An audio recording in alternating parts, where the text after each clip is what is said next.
Sumber daya manusia adalah inti dari kemajuan sebuah bangsa. Bukan hanya soal banyaknya penduduk, tetapi kualitas pendidikan, kesehatan, keterampilan, dan daya saing global yang menentukan. Sayangnya, meskipun Indonesia memiliki bonus demografi dengan jumlah penduduk usia produktif yang besar, kualitas sumber daya manusia kita masih dinilai rendah. Data Human Development Index (HDI) tahun terakhir menunjukkan Indonesia masih berada di peringkat sekitar 116 dari lebih dari 190 negara di dunia. Jauh tertinggal dari negara tetangga seperti Singapura, Malaysia, bahkan Thailand. Kondisi ini menimbulkan pertanyaan besar, mengapa bangsa yang kaya akan sumber daya alam justru tertinggal dalam pembangunan sumber daya manusianya?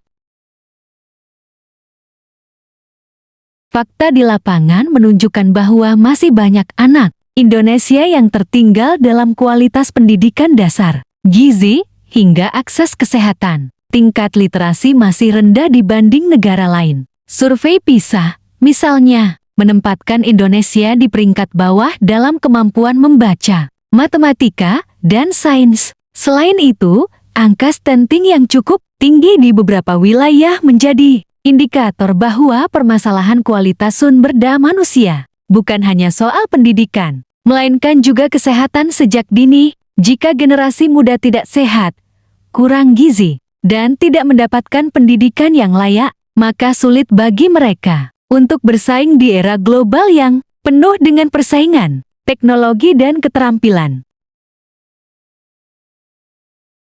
Jika kita melihat negara-negara dengan sumber daya manusia maju, perbedaan mencolok terlihat pada kebijakan pendidikan, kesehatan, dan teknologi. Singapura, misalnya, meskipun kecil secara wilayah dan sumber daya alam, menaruh investasi besar pada pendidikan dan penelitian. Mereka menekankan pembelajaran berbasis teknologi, critical thinking, serta dukungan kuat untuk inovasi. Korea Selatan, yang pada tahun 1960-an masih termasuk negara miskin, kini menjadi salah satu kekuatan ekonomi dunia berkat fokus pada pembangunan sumber daya manusia, disiplin, dan riset teknologi. Bandingkan dengan Indonesia yang masih sering terjebak pada konflik birokrasi, korupsi, dan minimnya fokus jangka panjang pada manusia sebagai aset utama bangsa.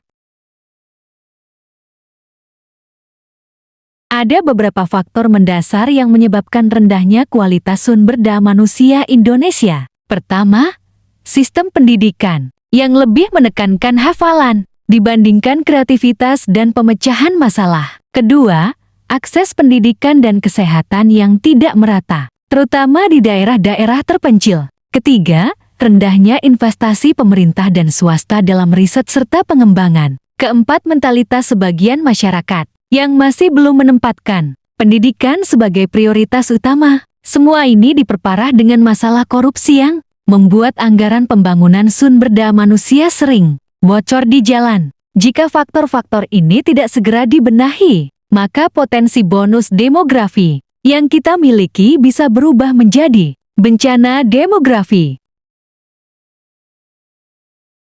Solusi yang dapat ditempuh tidak hanya bergantung pada pemerintah, tetapi juga masyarakat luas. Pertama, pemerintah harus fokus pada peningkatan kualitas pendidikan dengan memperbaiki kurikulum agar lebih relevan dengan kebutuhan zaman, termasuk teknologi digital dan keterampilan abad ke-21. Kedua, memperkuat layanan kesehatan, terutama gizi anak sejak dalam kandungan, agar generasi berikutnya lebih sehat dan produktif. Ketiga, menciptakan lapangan kerja berbasis keterampilan baru agar generasi muda tidak hanya menjadi pencari kerja, tetapi juga pencipta lapangan kerja. Keempat, membangun budaya literasi dan riset sejak dini, agar anak-anak terbiasa berpikir kritis dan kreatif. Dan terakhir, menghapus korupsi di sektor pendidikan dan kesehatan agar anggaran benar-benar sampai ke rakyat.